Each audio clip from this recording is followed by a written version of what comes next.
The evening air hummed with anticipation as I stood in Josh's living room, champagne glass in hand. "To new beginnings," he announced, his voice dripping with theatrical flair. I knew that look, the one that meant he was about to steal everyone's attention. "And to Grandpa's memory," Josh added, his tone shifting to something more solemn.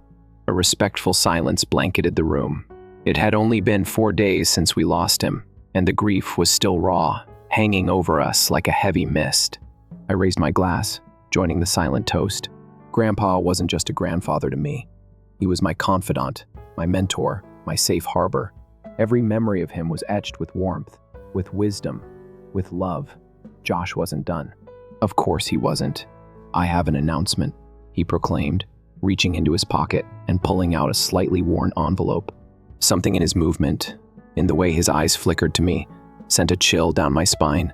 "Before he died," Josh continued, his voice cutting through the room's quiet, "Grandpa gave me this letter. He wanted me to have his vacation home by the lake, the place we all loved as kids." The room erupted. My parents beamed with pride. Teresa, Josh's girlfriend, clapped enthusiastically. But Jenna, my cousin, caught my eye. Her expression mirrored my own confusion and suspicion. The lake house, our sanctuary, Grandpa's most cherished possession. And Josh, who had visited maybe twice in 5 years, always complaining about the lack of Wi-Fi, was now claiming it as his inheritance. Something didn't add up, and I was going to find out exactly what. I slipped away from the celebration, my mind racing. The bathroom became my temporary sanctuary, a place to catch my breath and collect my thoughts.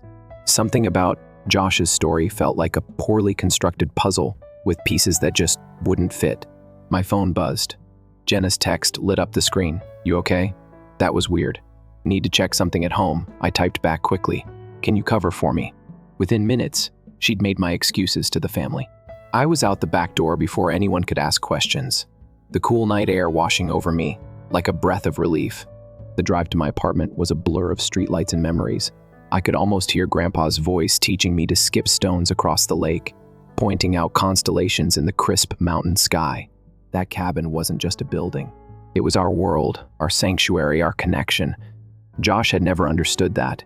He'd always been too busy, too distracted, too Josh. The vacation home represented something sacred, a place of learning, of quiet moments, of profound connection. And now he was claiming it like some trophy. My closet held the answer. The old cedar box Grandpa had given me weeks ago sat waiting, its familiar scent bringing a rush of memories. His last words echoed in my mind. "Don't open this until you need to know the truth." Trembling fingers lifted the lid, neatly folded documents, a sealed envelope with my name, and there the brass key I'd recognize anywhere. The one that opened Grandpa's antique roll-top desk in the cabin study. The first document made my breath catch. A notarized deed, dated 6 months ago, transferring ownership of the vacation home to me. Beside it, a letter. Grandpa's handwriting shaky but unmistakable. "My dearest Jules," it began. "By the time you read this, I'll likely be gone." He knew. He'd known exactly what might happen. The letter wasn't just a piece of paper, it was a map, a guide, a final act of protection. My grandfather, always 3 steps ahead, had anticipated everything. Josh's fabricated story began to crumble like a house of cards. The deed was real. The transfer was legal. And I had proof. My phone buzzed again. Josh's message, "Nice disappearing act. Don't worry, you can still visit the cabin if you ask nicely." The audacity, the manipulation. Something inside me shifted not to anger, but to a calm resolve. This wasn't about winning. This was about truth, about honoring Grandpa's memory. I knew exactly what I needed to do. The drive back to Josh's house gave me time to center myself. Grandpa's words whispered in my memory. "When you have truth on your side, you don't need to shout." The quiet truth hits harder than any loud lie. I had the documents. I had the proof. And more importantly, I had the love and trust Grandpa had placed in me. This wasn't going to be a confrontation. This was going to be a revelation. I knocked on Josh's door with a calm I didn't know I possessed. When he answered, his surprise quickly morphed into something else, wariness, maybe even guilt. "Work emergency?" he asked, his tone dripping with skepticism. "We need to talk," I said, stepping past him. The living room froze. My parents looked up, Teresa clutched her wine glass, and Jenna watched from the corner like a silent sentinel. The tension was thick enough to slice with Grandpa's old hunting knife. I placed the wooden box on the coffee table. A simple action, but it felt like dropping a grenade in the middle of our family gathering. "Something Grandpa gave me 3 weeks ago," I explained, my voice steady. "He asked me not to open it until the right time." Josh's eyes locked onto the box. Recognition flickered across his face, a mix of fear and desperation. My father leaned forward, his lawyer's instincts piqued with interest. I removed the notarized deed and Grandpa's letter. 6 months ago, Grandpa legally transferred ownership of the vacation home to me, I stated, spreading the documents across the table. "It's already mine, not part of his estate or will." Silence dropped like a heavy curtain. My mother's mouth hung open. My father picked up the deed, his brow furrowed in concentration. Josh stood frozen, color draining from his face. "This is notarized," my father confirmed, examining the document. "That's impossible," Josh sputtered. I placed Josh's letter beside Grandpa's original document. The difference was stark. His forged letter looked too perfect, too controlled. Grandpa's actual writing bore the telltale shakiness of his arthritis, a testament to his final months. The room became a pressure cooker of emotions.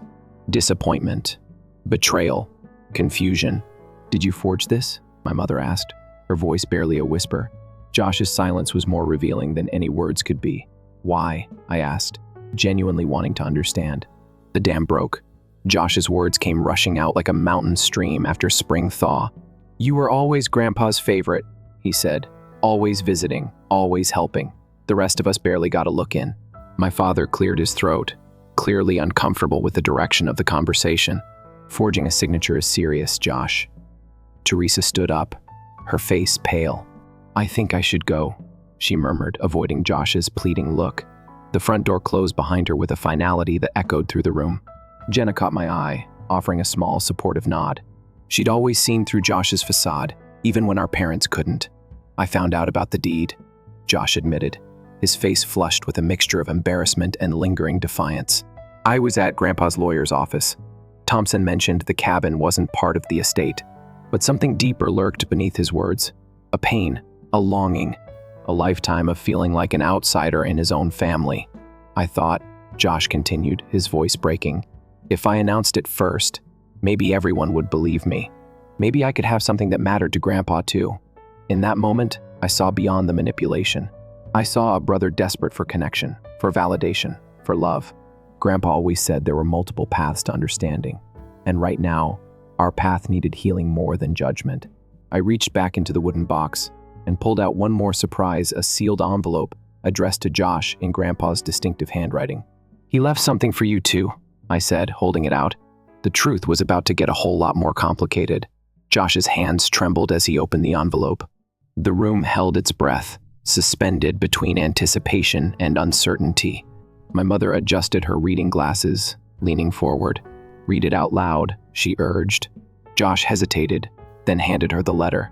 Her voice began to read, soft at first, then growing stronger with each word. "Dear Josh," she read, "if you're reading this, then Jules has opened my cedar box. I've known you since the day you were born, and I understand your heart." The letter was a bridge spanning years of unspoken emotions, bridging gaps we'd never acknowledged. Grandpa's words continued, revealing layers of understanding I'd never imagined. He spoke directly to Josh's deepest insecurities, acknowledging his need for recognition, his impulsive nature. But there was no judgment, only compassion. "What you need isn't a property," my mother read. "It's a purpose." A check for $25,000 fell from the envelope. A gift, a chance, an opportunity for Josh to build something of his own. When my mother finished reading, not a dry eye remained in the room. Josh sat with his head bowed, the check clutched in trembling hands.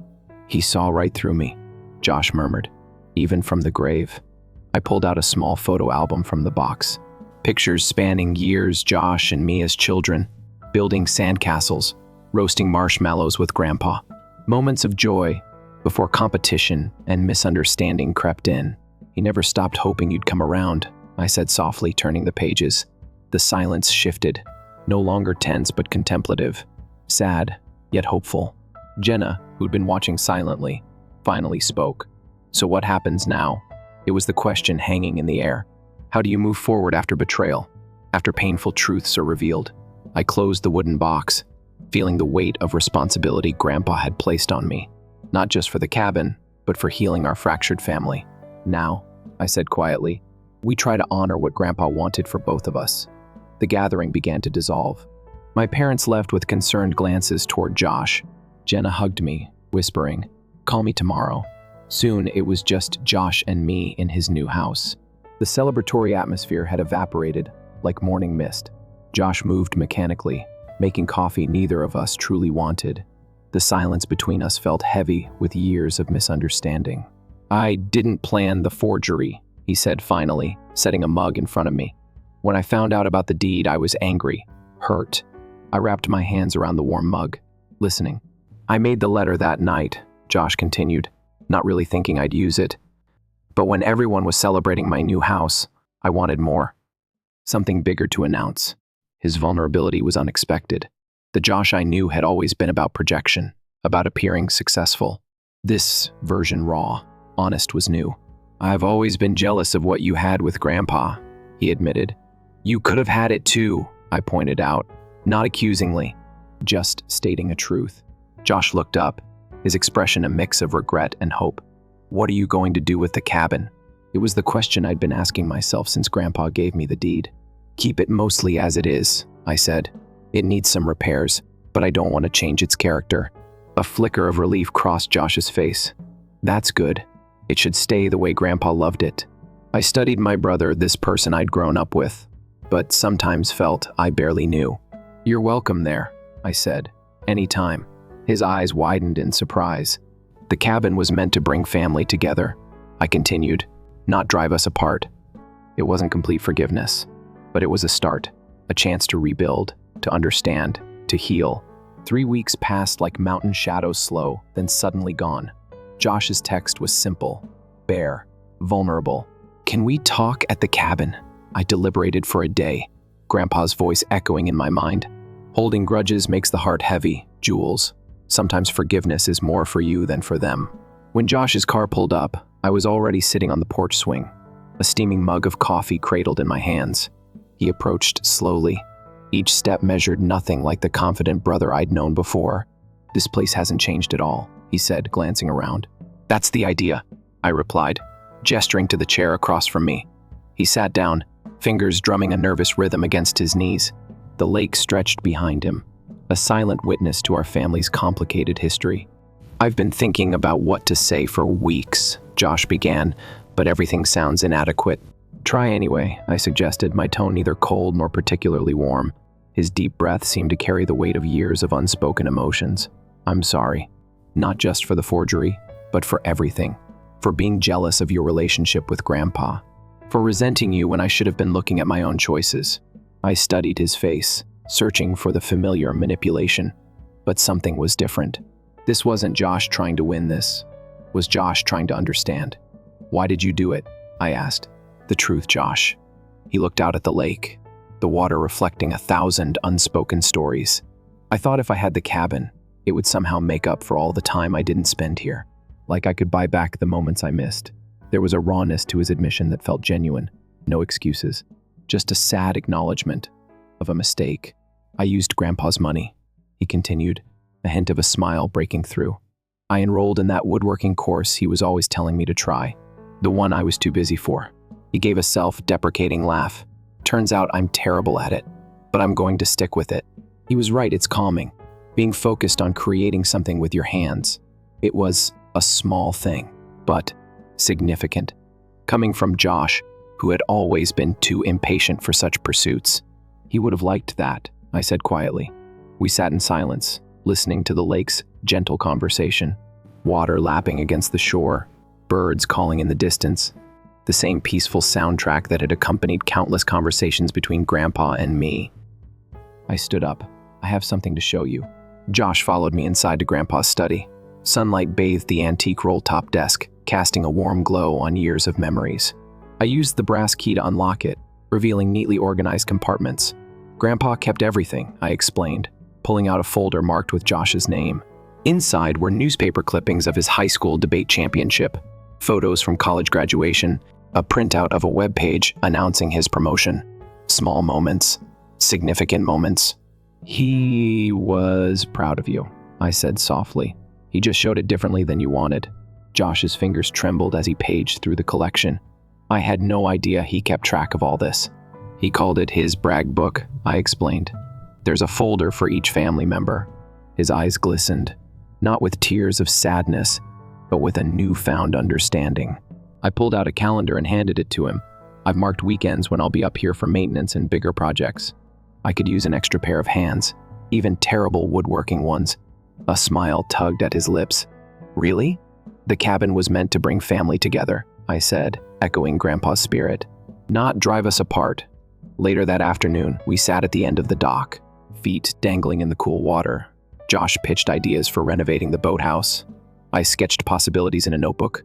"You know," Josh said, looking across the water, "I think Grandpa knew exactly what he was doing." "What do you mean?" I asked. "You didn't just inherit a cabin," he explained thoughtfully. "You inherited his role keeping the family connected to what matters." As the sun began to set behind the mountains, casting golden reflections across the lake, I realized Grandpa had given me more than property.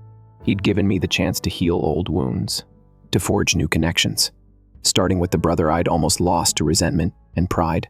The cabin stood as it always had: weathered cedar siding, emerald green shutters, a wide porch that wrapped around like protective arms. Early morning sunlight filtered through the pines, casting shadows that danced like memories across the ground. I pulled into the gravel driveway, the engine's quiet rumble breaking the morning's stillness. This place was more than a building now. It was a sanctuary, a bridge between past and present. Inside, everything remained exactly as Grandpa had left it. Books stacked on the side table, fishing gear organized with military precision, the faint whisper of pipe tobacco lingering in the air, a ghost of his defiance against doctor's orders. My phone buzzed. Jenna's message cut through the quiet. "Josh is still trying to explain himself. Your parents are pretty upset." I wasn't surprised. Healing takes time, like a river carving its path through stone, slowly but persistently. Weeks had passed since our confrontation. Josh's woodworking course continued, despite his admitted lack of skill. He'd send me random photos: a slightly crooked birdhouse, a table with one leg noticeably shorter than the others. Each image was a testament to his determination. Walking to the picture window, I watched the lake, serene, unchanging. The water sparkled, reflecting the morning light like 1,000 tiny promises. "I'm here, Grandpa," I whispered to the empty room. "I'll take good care of it. I promise." The wooden box sat on the shelf, a reminder of everything that had happened, of the secrets it had held, of the family it had helped reconnect. My phone rang. Josh's number. "Hey," he said, his voice different, softer, more genuine than I'd ever heard it. "I'm thinking of coming up this weekend. Got some ideas for that boathouse renovation." I smiled, looking out at the lake. "I'll make coffee." Our conversations had become something new, not forced, not competitive, just real. Later that afternoon, I found myself on the porch swing. The same swing where Grandpa and I had shared countless stories, where Josh and I were now creating our own. A letter arrived unexpected. From Grandpa's lawyer. Inside, a final message, carefully folded, as if waiting for just the right moment to be discovered. "To my children," it read, "family isn't about perfection. It's about connection, about understanding, about finding your way back to each other." The lawyer had enclosed additional documents, a final gift, a trust set up not just for the cabin, but for us, to maintain the property, to keep our connection alive. Josh arrived as the sun began to set. We worked on the boathouse plans, our conversation flowing like the lake beside us. No tension, no competition, just two siblings rediscovering each other. "Grandpa would be laughing," Josh said, holding up a crooked measuring tape. I nodded. He always said the best stories aren't about being perfect. They're about being real. As darkness fell, we sat on the dock, feet dangling in the water. The cabin behind us, a testament to love, to forgiveness, to the complicated beauty of family. Some wounds heal slowly. Some bridges take time to rebuild. But love finds a way. Story 2. I appreciate the update, sweetie. Ethan smiled as he tossed his sunglasses on the sofa table. and walked into the living room. Wearing a fitted suit and brand new shoes, he had an air of confidence as he stood there. High-end trademarks were leaking from his bag. High-end hotels in Europe, first class. "Sarah, I've been missing a life like this." I was unable to resist. I started laughing. "Why is it so funny?" He frowned and snapped. I shook my head and replied, "Oh, Ethan, you don't know what you did. I'm 34 years old, and my name is Sarah. I've been married to a man who turns out to be a walking red flag, masquerading as charm for the past 7 years, and I work in cybersecurity." It was always Ethan who was the dreamer, the smooth talker, and the one who made everything seem like a great plan. In the meanwhile, I was the one who brought those ideas to fruition.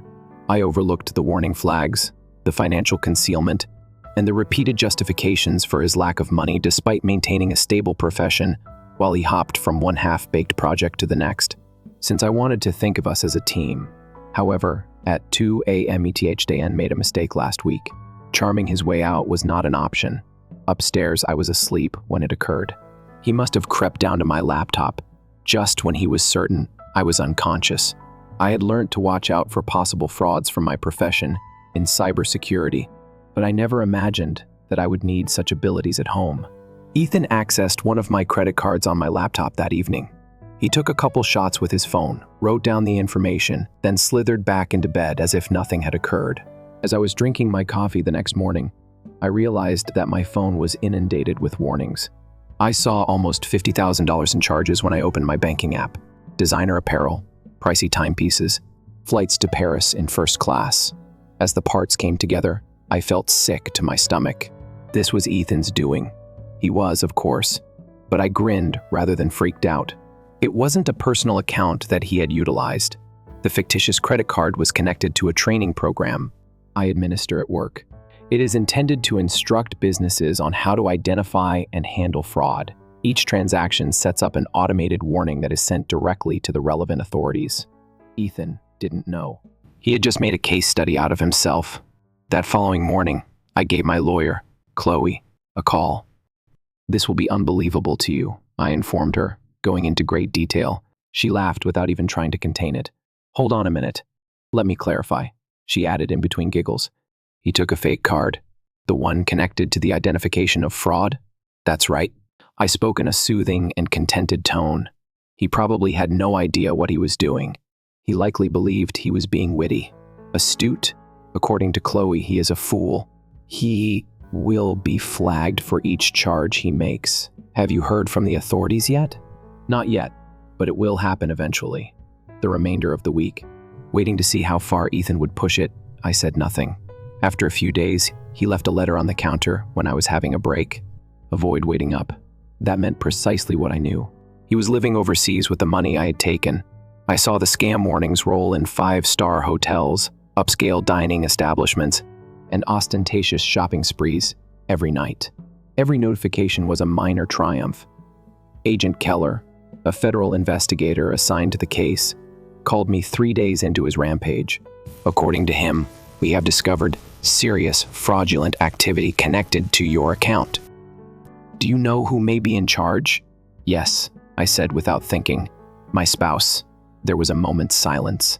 Your spouse? I described the circumstances, mentioning that the card was a component of a program for cybersecurity. Agent Keller whistled softly. It's a novel one. You'll have to provide a formal statement, he said. But from what we've already pointed out, he's in big danger. A week of indulgence had swelled Ethan's ego by the time he went back through the door. I was prepared. Wearing the loot from his robbery, he walked into the living room as if nothing had occurred. He grinned arrogantly and said, "Thanks for the upgrade. This time you truly exceeded yourself." The laughing that escaped me was uncontrollable. Ethan scowled, obviously anticipating my rage. "Why is it so funny?" His voice was stern as he inquired. I shook my head and replied, "Oh, Ethan, you will soon discover." With a smug thump, Ethan let his fancy duffel bag fall to the ground. He shrugged off his fitted jacket and slung it over the back of the couch, saying, "But seriously, Sarah, long ago you ought to have informed me about that card. Just think of all the fun we could have had." I leaned on the counter in the kitchen, crossed arms. "What specific outcome did you anticipate from this?" He kicked off his shoes and grinned. "You're so tight about money all the time. You couldn't really afford it. I assumed that once you realized how happy it made me, you would go on." If it weren't so pitiful, his sheer insolence would have been annoying. Knowing that every second he spent boasting was another nail in his coffin, I suppressed a giggle. "Thus, the hotels, flights, and watches. You believed that I had given you all of that as a gift." He pointed to himself and added, "Not thought. I knew it was time for you to relax." I gave him a tight-lipped smile that conveyed no information. "I'll wager." I grabbed my phone and texted Chloe when Ethan vanished into the shower while singing a loud song. "He has returned. All set to go." She responded right away. "Excellent. Agent Keller will be informed." Agent Keller and Chloe had been working on the case against Ethan for the last week. Every step he took had been monitored, every expense painstakingly recorded, from the upscale Parisian hotels to the expensive clothes stores. His extravagance gave the impression that he believed he was untouchable. Ethan was unaware of the extent to which he had buried himself. I was reassured by Agent Keller that a thorough investigation had already been initiated in response to the fraud alarms from the fake account. "When you're ready, we'll bring him in to be questioned." On our most recent conversation, he had stated, "However, I would advise letting him enter in by himself. The greater his self-assurance, the better." I was suddenly incredibly calm as I listened to the echo of Ethan's off-key singing coming from the restroom. I had allowed him to use my generosity, my stability, and my trust for years. However, he was going to have to deal with the fallout from underestimating me this time. Ethan slumped onto the couch after emerging, wrapped in a soft towel and smiling as if nothing were bothering him. "You should have seen Paris," he remarked, taking a gleaming gold watch out of his luggage. "The stores, the eateries, like a dream, it was," I remarked, leaning against the doorway. "That sounds amazing. Give me additional details." Exaggerated hand gestures and superfluous details about the quality of the champagne at some rooftop bar were all part of his detailed account of his week-long binge. He didn't even realize he was making a confession, but every word felt like an indictment. He was unaware that I was using my phone to record the entire chat. "The file is prepared for sending to Agent Keller." "What's the best part?" Ethan admired the watch as he held it up. "There was no suspicion. Not even you." Chloe and I got together for coffee the following morning to complete the timeline. She replied he had no defense. Looking over the evidence, we had gathered the charges, the fraud alerts, his talk from yesterday night. It is airtight. He is prepared to be brought in for interrogation by Agent Keller. To carry out the arrest, they are working with the local police. I gave a nod. At last, the weight of everything began to weigh heavily. What follows? He will be charged with several offenses, including as identity theft, fraud, and using a bank account without authorization, Chloe clarified. It won't be a slap on the wrist because of the sum of money involved. The best thing that could happen to him, he strikes a compromise and stays out of prison. In the worst scenario, he may spend years in prison. I had a feeling of sympathy for him. Then I recalled his arrogant smile and how he had displayed his pilfered items without considering the harm he had caused. This wasn't only an error. I had been oblivious to this pattern of entitlement and selfishness for far too long. Later that night, I heard the distinct sound of a knock at the door as Ethan was lounging on the couch and browsing through his phone. My heart pounded with eagerness rather than dread. Agent Keller and 2 uniformed cops were standing on the porch when I approached the door and opened it. "Good evening, Miss Miller," Keller remarked in a kind yet formal tone. "Is Ethan at home?" "He's inside," I said, moving away to make room for them. "Don't hesitate to become comfy." Ethan's brows knitted in perplexity as he looked up from his phone. "What's happening?" Sitting up straighter, he asked. The room seemed smaller as Agent Keller walked towards him with a composed authority. "Miller, Ethan, you are being investigated on many charges of bank account, unauthorized use, and credit card fraud. We want you to accompany us so we can interrogate you." Ethan's confidence vanished in an instant, and his face turned pale. "What? No, this must be an error." He looked to me for assistance as he stumbled. "Tell them, this is ridiculous, Sarah." I tilted my head slightly and crossed my arms. "I'm not sure, Ethan. Lately you've been quite busy. Perhaps you ought to tell them." The cops guided him to the door after reading him his rights. Ethan was still protesting. "Sarah, you can't do this. It's a setup. My wife is you. You're meant to support me, right?" I leaned against the doorway and murmured, "Funny." I believed that it was improper for men to take from their spouses. I suppose this is a lesson day for both of us. Ethan's bluster gave way to desperation as he looked at me. "This will not go unpunished," I grinned. The living room was oddly quiet as the cops took Ethan out, and I immediately had the door close with a crisp click. For a time, I remained there and gazed at the vacant spot where he had been standing only moments before. The weight of the instant he was gone was making my pulse race, not dread. Unquestionably gone at last. However, this was not the end. Not quite yet. Chloe phoned about an hour later. "He's now with Agent Keller." Her tone was stern yet calm as she spoke. "They are now interrogating him. Ethan is already attempting to rewrite the facts to his advantage, according to Keller. He is, of course." I rolled my eyes as I spoke. "I'll guess. He is acting like the victim." "You're right," Chloe said, laughing dryly. "Don't worry. He's saying you let him to use the card. He has no chance because of the charges, the fraud alerts, and your recording. Agent Keller contacted the next morning to provide an update. "Everything we need is here," he remarked. "Your spouse? Apologies." Although the soon-to-be ex-husband acknowledged using the card, he maintains that he was unaware that it was connected to a fraud detection program. He's attempting to position the confusion on you. That seems about correct. I leaned back in my chair and said that. "What follows?" "We are proceeding with the charges," Keller clarified. "He faces many charges of financial account fraud and unauthorized usage. He'll face serious repercussions because of the financial stakes. His expensive purchases that were identified by the buyer protection programs are being paid. You have no financial responsibility." I had an enormous and instant comfort. I had been troubled by Ethan's behavior for days, fearing that he had somehow gotten away with it. However, after listening to Keller's assurance, I became fully aware of my triumph. "Thank you for everything," I said. "Don't thank me," replied Keller. "We were essentially handed this situation. You did a fantastic job with this." Ethan was more affected by the aftermath than I anticipated. His arrest rapidly became known to our shared friends and acquaintances, and it didn't take long for his meticulously constructed portrayal of the amiable, easygoing spouse to fall apart. It seems that Nicole, the lady I assumed he had been dating, broke up with him as soon as she learnt of the allegations.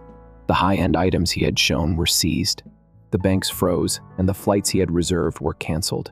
His stories. I received a call from an unknown number one evening. I responded against my better judgment, and it was indeed Ethan. "Sarah?" His voice was tight and low as he started. I must speak with you." I couldn't contain my laughter. "Oh." His voice changed to one of desperation. "All right, I made a mistake. I had no intention of it getting this far." I was fair. "What exactly?" My voice was chilly as I interrupted. "Attempting to defraud me of $50,000. Wishing that I wouldn't notice. Just hoping I'm too blind or something. To stop you, you must forgive." The opposite end of the queue was silent for a long time. At last he mumbled, "I believe that you loved me." I exhaled sharply as my rage boiled to the surface. "Yes, Ethan, I did. The person I believed you to be, I loved. But the one who took my stuff, who misled me, was he supposed to get away with it? I could never love someone like that." I hung up before he could answer. Chloe contacted a week later to make sure Ethan had agreed to a plea bargain. She clarified that although he would not be going to jail, he will be required to perform community service and repay all of the money he attempted to take. In addition, his credit will be in ruins for years to come. "That sounds appropriate," I remarked. "He was always looking for the good life. He may now observe the other half's way of life." Chloe chuckled. "Most people wouldn't handle things the way you are." I smiled to myself and remarked, "It's funny. I believed that Ethan was the one keeping our marriage together for years. His charisma, drive, and huge ideas, in my opinion, were what kept us going. I can see it plainly now, though. Everything was being held up by me. The day the divorce papers arrived, he was simply dead weight. After pouring myself a glass of wine, I sat on the couch and gazed about the apartment, which suddenly seemed entirely mine. It wasn't a loss without Ethan. It was a present, an opportunity to start over without the lingering specter of his self-centeredness. As I sipped my wine, I recalled the moment he had entered the room, showing off his pilfered items and making fun of me for the alleged improvement he had made to himself. He had been so convinced of his own genius, so assured. He was now the one who had to pay the price. I felt completely free for the first time in years. This was more than simply a marriage ending. It was the start of a life I could at last claim as my own. The days following Ethan's detention were disturbingly silent in the flat. His belongings were gone. He had packed his fancy duffel bag and sold what little he had left. But for the first time in years, the room seemed lighter, as if the burden of his treachery had been literally removed. His shadow would no longer hang over me while I sat in my own house. One day, Chloe came by to deliver some last-minute documents. "How are you doing?" she inquired. She was sitting on the couch in her typical direct manner. Better what I anticipated. I gave her a cup of coffee and confessed. "I don't even feel furious anymore, which is weird. Simply relieved." She gave a knowing smile. "You've already won, so that's why. Sarah, you didn't simply make it through this. You emerged more resilient." Yes. While we reviewed the paperwork and worked out the specifics of Ethan's monetary compensation, I gave that some attention. But it wasn't just about the cash. It was good to know he would be repaying every dime. It was about getting my independence back at last.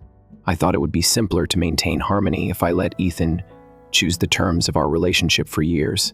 However, I now understand that quiet was not peace at all, and that peace was based on compromise. A week later, the formal divorce letter arrived in an ordinary envelope that seemed far too little to hold anything so significant. I held it for a second, allowing its weight to settle, and then I tore it open.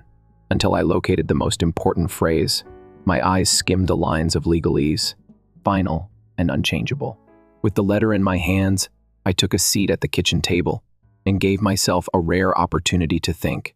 When I married Ethan, this was not the life I had envisioned. I had imagined a future based on mutual trust, stability, and cooperation. Now, however, I saw I had something greater as I surveyed the house I had made for myself. Clarity, freedom, and the realization that I was stronger than I had ever thought I was. That night, Lauren dropped by with a carton of my favorite takeaway and a bottle of wine. "To fresh starts and the complete skip fire you just left," she replied, lifting her glass. I chuckled and slammed my glass on hers, vowing to never accept anything less than what I am worthy of. I began putting my new life together over the course of the following several weeks. In order to make the flat seem more like me, I redecorated it with colorful accents. After years of yearning, I finally took the single vacation I had always wanted, exploring the coastline and taking in the tranquility that can only be found when one temporarily leaves everything behind. Through common connections, evasive email apologies, and even a ridiculously tone-deaf letter asserting that he had changed, Ethan attempted to get in touch a couple more times, but I didn't react. There was nothing left to say. I had made my decisions, and he had made his. Through the grapevine, I would occasionally learn of new developments in his life. He was having trouble finding a job. The accusations of fraud damaged his reputation. He had returned to live with his parents. It seems like he is still holding on to the idea that he can talk his way out of any situation. I had no sympathy for him. I was relieved, if anything. He was no longer my issue. A month after everything was finalized, I saw the city come to life while drinking my morning coffee outside my apartment window, down below. The living area was bathed in sunshine, which brought out the new paint job. I had selected my preferred hue of blue. It didn't feel like a battlefield anymore. It was familiar. It was tranquil, mine, and full of opportunities. I reflected on the path that had led me to this point. I had faith in marriage's promise for years. In attempting to establish a life with Ethan, I had disregarded the small voice in my head that told me something was wrong, and that his charm was a front for selfishness. However, I now realized something crucial. It wasn't failure to walk away. It was power. That weekend, Lauren and I got together for breakfast.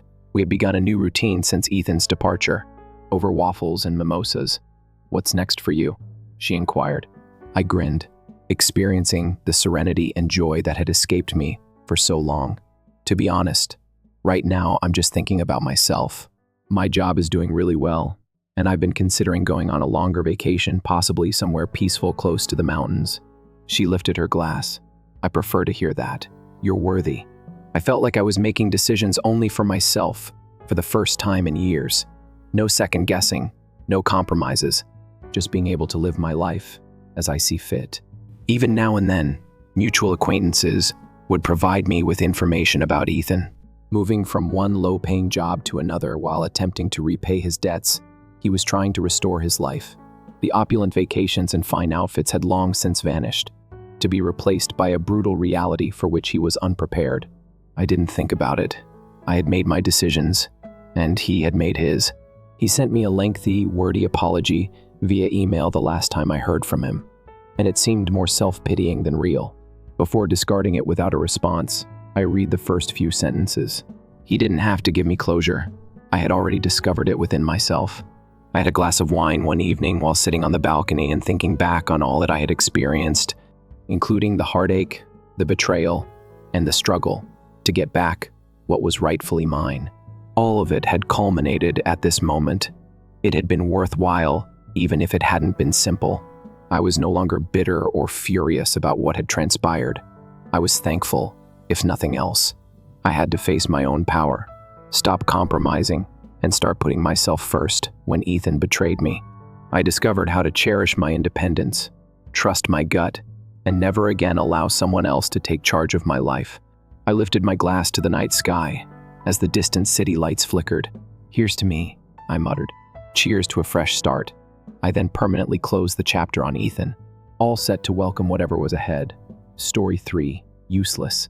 With a mumble, Todd tossed the book onto the table as if it were garbage. I tightened my chest as I gazed at him. "What? This?" he muttered, dismissively pointing to the scrapbook I had spent weeks making by hand.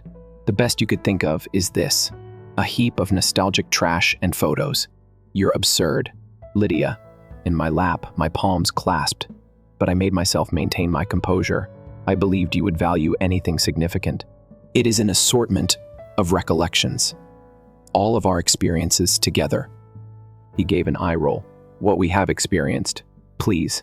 The first sick of this excessively sentimental nonsense. You squander time on this foolishness when you might have given me something helpful instead. It's embarrassing."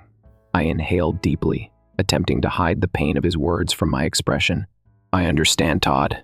He got up and raked his fingers through his hair before continuing. "Do you not understand? This is no longer effective. You are no longer employed. I need someone who can truly make a difference in my life, not bring me down with this token effort at thoughtfulness." My stomach turned over. "What do you say?" He crossed his arms and grinned. "Lydia, I'm leaving you. I've met another person, Mara. She is 20 years old, thrilling, and in contrast to you, she truly knows how to have fun." His remarks were like a kick to the belly, but I didn't let him know how they affected me. "And you believe that telling me in this manner is appropriate?" My voice was calm but wavering as I asked, after I gave this my all. He made a contemptuous, icy chuckle. "Your heart, Lydia. That's the issue. You lack substance and are all heart. I'm worthy of better." I sat silently for a while, his words reverberating in my mind, and then, much to my own astonishment, I burst out laughing. It was not a forced chuckle, nor was it a bitter one. It was loud and real, and like a scalpel, it sliced through the tension in the room. "Why is it so funny?" Todd's eyes narrowed as he asked. Still giggling, I got up and grabbed the book. "You have no idea what you're leaving behind." Turning to the back page, I said, "What are you discussing?" With a hint of mistrust in his voice, he inquired. I took out the folded deed and held it up, tucked it into the last page. "I purchased a vacation home for us, and this is the paperwork. Tonight, I was going to surprise you, but I suppose that's no longer an option." His mouth fell open. "You? Have you purchased a vacation home?" I put the deed in my handbag with a charming grin. "Mara won't be happy about it, does she?" Todd's expression contorted into a mixture of dread and incredulity.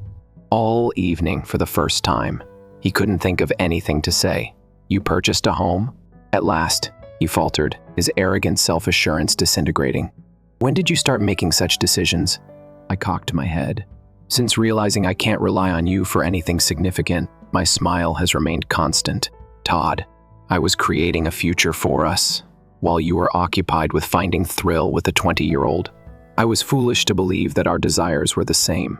His eyes flitted to the book, still resting on the table, and he opened his mouth to respond, only to shut it again. He seemed to be attempting to understand how something had escaped his grasp. When he eventually answered, "You're overreacting," his voice lacked conviction. "Nothing is altered by this. You and Mara and myself, I shook my head and interrupted him. I don't care, Todd. Grab her. Leave my life for your fascinating one. You've stated my position rather clearly. I entered the bedroom we used to share after leaving the living room. As I packed a little overnight bag, I heard Todd splutter excuses.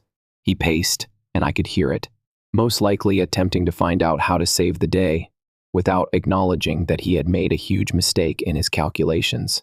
I stopped and looked at the pictures on the dresser for a while. Wedding photos, vacations we'd had, and times that appeared so promising at one point. They seemed to be remnants of a past existence that I had been holding on to for an excessive amount of time. I came back to the living room to find Todd standing by the entrance, his arms crossed in what I thought was an effort to appear calm. Really, you're simply going to go? His voice was disbelieving as he inquired. I'm just brushing by him, I said. This is absurd, he yelled. Lydia, you're being petty. This is something you'll regret. At the door, I stopped and looked back at him. Perhaps. At least I won't regret remaining in a marriage in which you view me as nothing more than a joke. The night air felt cold on my face as I went outside. As I drove away with the deed securely tucked in my purse, I felt the burden of Todd's expectations fall off my shoulders. I understood that I was taking more than simply my possessions with me. I was taking with me something far more valuable, the clarity I so richly earned. Let Todd enjoy himself. I had had enough of his self-centered little game and the role of the devoted wife. I went directly to Grace's place by car. I could think of no one who would really comprehend what had just transpired, save her, without passing judgment. She scowled after giving me a quick glance as she opened the door. This time, what did he do? May I enter? My voice was steady but worn out as I asked. She waved me in and moved aside. Naturally. Living room or kitchen? The kitchen. Knowing she would already be grabbing for the alcohol, I added.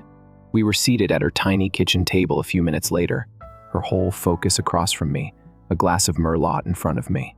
So, she leaned back in her chair and said, Leak. I inhaled deeply as I went over everything, including the scrapbook, Todd's nasty remarks, and his big reveal regarding Mara. Her mouth fell open by the time I reached the section about the holiday home. After everything you've done for him, he declared you useless. Her voice rose in outrage when she stated that, and then she had the gall to inform you that he was going to leave for a 20-something. Do you mean me? I swirled the wine in my glass and shook my head. Not at all. Todd is always so confident that he assumes I'll just roll over and take it.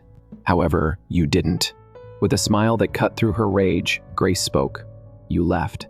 The house was returned to you. And good for you, Lydia, to be honest. I felt something when I heard her say it out. Change. I hadn't just abandoned Todd. After years of striving to be someone he might like, I had given up. Someone who was never going to be sufficient for him. Now what? I was startled out of my reverie by Grace's question. I said, I don't know. I don't really know who I am outside of our marriage because I've been so focused on keeping it together. Grace put a hand over mine from across the table. You work it out, one step at a time. But first, you spend tonight here. Don't argue. I grinned. Regards, Grace. The day's fatigue eventually caught up with me later that evening as I lay on the couch in her living room. But there was more to the fatigue than that. Relief. I had moved on from Todd. I had gone out of my way to make him happy for years. I didn't have to now. Although I had no idea what was ahead, I was eager to find out. My phone was vibrating nonstop on the coffee table when I woke up in Grace's living room the morning after I left Todd. I squinted at the screen and groaningly grabbed for it. Missed phone calls. 6 texts. 14. From Todd. All. I opened my phone and started going through the flurry of texts. You went where?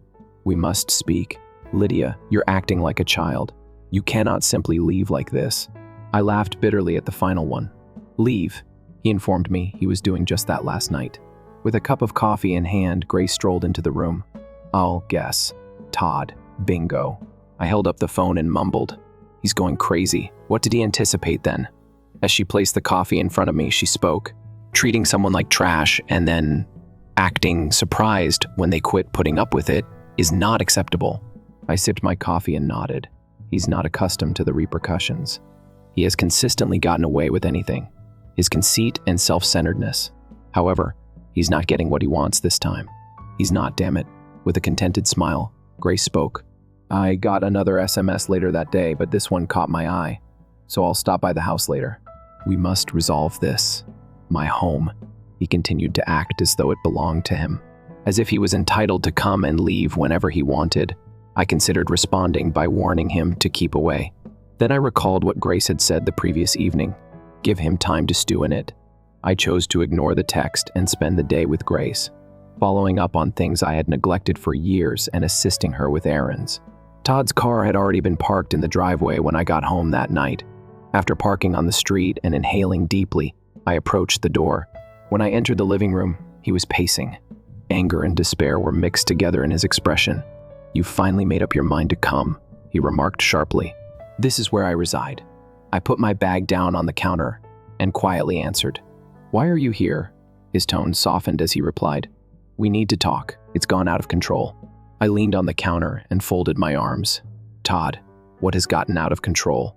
The realization that Mara isn't the prize you believed her to be, or the fact that I at last advocated for myself. His jaw tensed, and I briefly feared that he may blow out. On the contrary, he sat down on the couch and combed his hair. "I made a mistake, you see. We can work things out, but I wasn't thinking straight." I spat out a sour laugh and shook my head. "Make this right. Todd, this vase isn't broken. You've been ignoring everything I do, taking me for granted, and expecting me to be cheerful for years." He began Lydia, but I interrupted him. "No," I spoke aggressively. "You have no say in when we make repairs. You made a decision. You can now accept it." He sat there in startled quiet as I picked up my luggage and went upstairs. I packed Todd's belongings, placed them neatly at the front door, and changed the locks the day following his outburst. I greeted him on the porch that evening, cocky as ever, with a folder in hand and a hard face when he returned. "What is this?" He looked down at the documents I was holding and asked. I pointed to the luggage near the entrance and added, "Your things. Additionally, this is the lawyer's contact information that I obtained this morning. She will get back to you shortly." Even when his jaw constricted, he was powerless to stop. A final dig. "Lydia, you're being absurd. Without me, you can't manage life." I gave a little smile. "We'll investigate that. Now leave my porch." His confidence eventually wavered as he looked at me. Then he grabbed his luggage and stalked away. For the following 2 weeks, Todd's absence was a welcome change. The house seemed more like a home than a battleground, but it was also cleaner and quieter. I continued to be busy putting all of my energy into my career, getting back in touch with old friends, and relying on Grace for emotional support. She was overjoyed that I was at last advocating for myself. "Goodbye." When I informed her I would throw Todd out, she said, "Lydia, he was a leech. It is preferable for you to be without him." I was aware of her correctness. However, there were times, quiet ones, typically at night when uncertainty began to creep in. Had I made the correct decision? What if I had second thoughts about it? But such ideas were short-lived, particularly not after Todd called me. "Lydia," his voice was tight with fury as he spoke, "we must speak." I let out a groan, already weary of the discussion before it had started. "Todd, what do you want? It's Mara." His words were oozing with bitterness. "She is no longer there." My mouth's corner quirked. "Is that correct?" She made fun of me. The words came out quickly as he spit. "I was pathetic," she remarked. I claimed that I had thrown away my sole advantage. She was shocked that I had given you the house. I was grinning broadly now. "The home. That must have hurt." "I was a fool," she said. Ignoring my sarcasm, he went on. "Losing all you've worked for makes you a total loser." She left after that. Hearing that the man who disregarded me, denigrated me, and believed he could replace me with a younger person was now being held accountable for his actions was almost too rewarding. I asked for my tone, and now you're calling me. "Cool. Because I messed up," he continued, his voice trailing off. "An enormous error. Would you please let us talk?" Despite his inability to see me, I shook my head. "We don't have anything to discuss, Todd. Your bed was prepared by you. You may lie in it now." I hung up before he could answer, allowing the quiet to envelope me like a cozy blanket. I was quite relieved that evening as I sipped my tea on the couch. For the first time, it wasn't my issue that Todd's life was falling apart. I was not looking back now that I had my life back. The divorce procedure proceeded more quickly than I had expected. My lawyer made sure I would be protected, helped me handle my funds, and documented everything. I now had an odd variety of feelings as I sat in her office going over the completed paperwork. Relief, closure, along with a persistent feeling of incredulity that this phase of my life was coming to a close. As he turned the pages, my lawyer responded, "Everything looks solid." Here, Todd's power is limited, particularly considering he hasn't raised any objections. To be honest, I believe he is aware that he is not in a position to fight you. A tiny smile tugged at my lips as I nodded. He's finally learned that I'm not a pushover, I believe. I was, he believed. She laughed. You've made that extremely apparent, in my opinion. I didn't know where I was carrying a burden until I left her office that afternoon. My funds were safe, the paperwork was finished, and Todd was no longer a part of my life. The timing couldn't have been more ideal, both in theory and in practice. Grace visited Lydia the same evening with a bottle of wine and her customary flair for rejoicing in my successes. She lifted her glass and spoke, the lady who took back her life by eventually kicking Todd out. I clinked my glass against hers and giggled. I told you so, to honor the buddy who never said it. At least, not yet. She took a drink and teased. We discussed everything as the evening wore on. My future goals, her most recent misadventures, and of course, Todd's precipitous decline in popularity. So, Grace smirked as he leaned back on the couch. Is he still sobbing for Mara, in your opinion? Probably, I said with a smile. He doesn't really have much else going for him, though. No mistress, no house, no wife. I almost feel sorry for him, to be honest. Nearly. Gray chuckled. After Grace departed that evening, I sat by myself in the silence of my house and thought back on all that had transpired. The previous version of myself, the one who went above and beyond to ensure Todd's happiness and who was constantly concerned about his approval. It seemed like a faraway recollection. This new me, the person who could take pleasure in taking back my life and laugh at his failure, was here to stay. I hadn't undervalued myself, but Todd had. I had the impression that I was in the right place. Although there was a lot of upheaval in the weeks after the divorce, I felt in charge of the mayhem. I was able to uncover the parts of myself that had been buried behind years of Todd's expectations and criticism, since his shadow no longer hung over every choice I made. Rebuilding wasn't the only thing involved. The goal was to thrive. I went to the vacation cottage as one of my first activities. It had been this ethereal representation of optimism and a promise of a brighter future for a very long time. But now it was mine, totally independent of Todd and his conceit. I was filled with pride as I drew up to the property, which was encircled by tall trees and set against the backdrop of a tranquil lake. This is what I had done. I had brought this fantasy to life. For me, not for Todd, not for us. The house was just as I had anticipated, roomy yet comfortable, with big windows framing the lovely scenery. Unpacking boxes, setting up furniture, and enjoying the tranquility that came from knowing I didn't have to share it with someone who didn't appreciate me. I spent the weekend there by myself. The next weekend, Grace paid us a visit, bringing her typical infectious enthusiasm. She murmured, making a leisurely round in the living room. This place is amazing. How did you manage to hide this for so long? I don't know, I laughed and said. Before sharing it with anyone, I suppose I wanted it to be flawless. And to be honest, I was a little worried Todd might spoil it. She plopped down on the couch and remarked, "Well, it's perfect now, and you are deserving of all of it." I grinned, experiencing a warmth that was unrelated to the sunlight coming in through the windows. I thought I was deserving of anything nice. I began to load my life with tasks I had put off for too long. As the weeks stretched into months, I started taking pictures again, capturing the lakes and the surrounding woodlands' splendor for hours. Todd had always laughed at me joining a local book club as a waste of time. I then began to travel. I did it just because I wanted to, not for employment or to please anyone. Each encounter seemed like a tiny act of defiance against the me I'd been with Todd. I wasn't merely existing, I was doing well. I reflected on the life I had left behind one evening while sipping a glass of wine on the vacation home's terrace. Anger had vanished, no resentment, just thankfulness for the freedom and things I had acquired. A few months following the finalization of the divorce, it seemed as though a new rhythm had finally been established in life. The holiday home turned to become my haven, where I could spend time by myself thinking or host people to enjoy the tranquility I had discovered. Grace would frequently stop over, typically with a bottle of wine and tales of her most recent travels. One evening, when we were sitting by the fire pit with a view of the lake, she observed, "You know that you've completely changed." I raised a changed eyebrow as I gazed at her. "How?" Grace smiled at the elderly Lydia. She would have been preoccupied with the comfort of everyone else, worrying about whether the glasses were filled or the cushions were fluffed. It's Lydia. Sitting in sweats with a warm blanket slung over my shoulders, she pointed to me. She is content, at ease, and unconcerned with what other people may think. I sipped my wine and laughed. I suppose I've come to the conclusion that I can only influence my own happiness. It was like pouring water into a bucket with a hole in it to try to make Todd happy. It was never sufficient.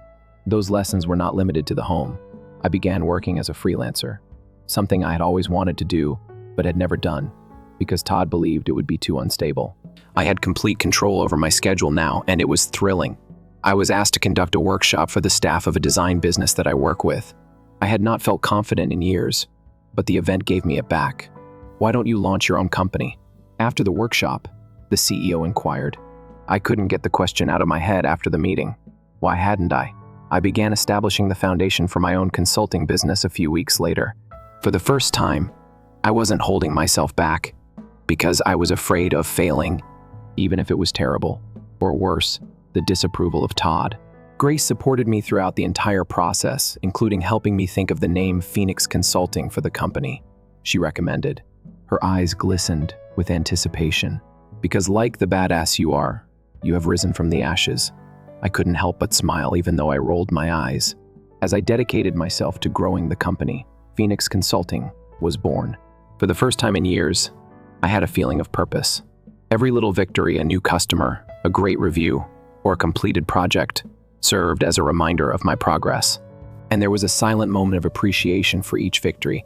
I'm thankful for the people that helped me, the strength I've discovered, and the opportunity to start again on my own terms. My phone rang with a message one evening when I was sitting on the terrace working on a new project. It came from Todd. Can we have a conversation? After a moment of staring at the computer, I deleted the message without responding. In the 6 months since I left Todd, certain things were better left alone. As I stood on the vacation home's veranda, I observed the sun setting. The lake was glistening with pink and orange. It was the sort of view that, after feeling like a luxury, now seemed like a commitment I had made to myself and fulfilled. I felt pleased of the life I had created. Phoenix Consulting was doing far better than I had anticipated when I first started. I felt more alive than I had in years since I could choose my clients, my hours, and my tasks. As usual, Grace came over that evening with a box of sweets from a nearby bakery. She placed the box on the table and added, "You know, I never thought I'd say this. However, I believe Todd helped you." I chuckled, pouring a glass of wine for each of us. "You're not incorrect. I could still be trapped trying to please him if he hadn't been such a jerk." She raised her glass to Todd, the most ignorant guy in the world, "for releasing you." Her remarks stuck with me long after she was gone, even though we were laughing and clinking glasses. I hadn't taken the time to consider how much had changed since I had been so preoccupied with getting ahead. I felt like a stranger to the shy me who was always looking to Todd for affirmation. Right now, it was more than just leaving a toxic marriage behind for this new existence. It was about regaining my identity, my desires, and my joys. I also thought I had the answers. I picked up a pen and paper and started writing down future thoughts as the stars started to appear in the sky. Phoenix Consulting's new marketing plan. A list of the destinations I intended to visit next. Objectives that, until now, I had not dared to imagine. Later, I came to a realization as I shut the journal and gazed out at the lake. Not only was I free from Todd's demands, I no longer had any reservations about myself. The ones who had long held me little and afraid. One of my new clients sent me an email a month later. Keynote opportunity was written in the subject line. Wondering. I scanned the mail after opening it. They asked me to talk about my experience as an entrepreneur and the achievements of Phoenix Consulting at an upcoming industry conference. I paused for a second. I had never been good at public speaking. Todd had frequently made fun of me for stumbling over my words in informal settings, much less one as serious as a keynote address. His voice didn't matter this time, though. I typed after hitting respond. It would be a privilege to take part. With Grace's support, I threw all of my efforts into creating a speech that felt genuine. As I prepared for the keynote, Grace said, "Don't sugarcoat things. Tell your tale honestly. Failures, victories, everything. People identify with that. And I did precisely that. On the day of the conference, I had a well-known mixture of anxiety and exhilaration as I waited for my turn to speak on stage. I entered the stage to courteous applause when the host introduced me. I inhaled deeply before starting. I'm Lydia, and I never would have thought I'd be standing here a year ago. My entire existence at the time was focused on trying to live up to the expectations of someone who didn't have faith in me. But I choose to believe in myself, which is why I'm here today. I could see heads nodding in the crowd as I told them how Phoenix Consulting was founded out of a place of rediscovery. Individuals were smiling, leaning in, and even taking notes. I believed that other people, in addition to myself, valued my voice. Several people came up to me after the lecture to tell me about their own struggles and resiliency. I was motivated by you today. With passion shining in her eyes, one woman spoke. I appreciate you reminding me. You can start afresh at any time. As I walked out of the conference feeling more powerful than before, her comments stuck with me. I was sitting on the vacation home's veranda that night. I reflected on the betrayal, the doubts, and the pain that had brought me to this point. All of it had been a part of the trip. Todd had faded into the past. He ignored his calls and texts for a long time. Mara had been correct. He didn't win. However, I didn't require approval from her, him, or anybody else. I had created a life that I cherished, one step at a time, and it had only barely begun. I was authoring every word of this narrative, and it was now mine.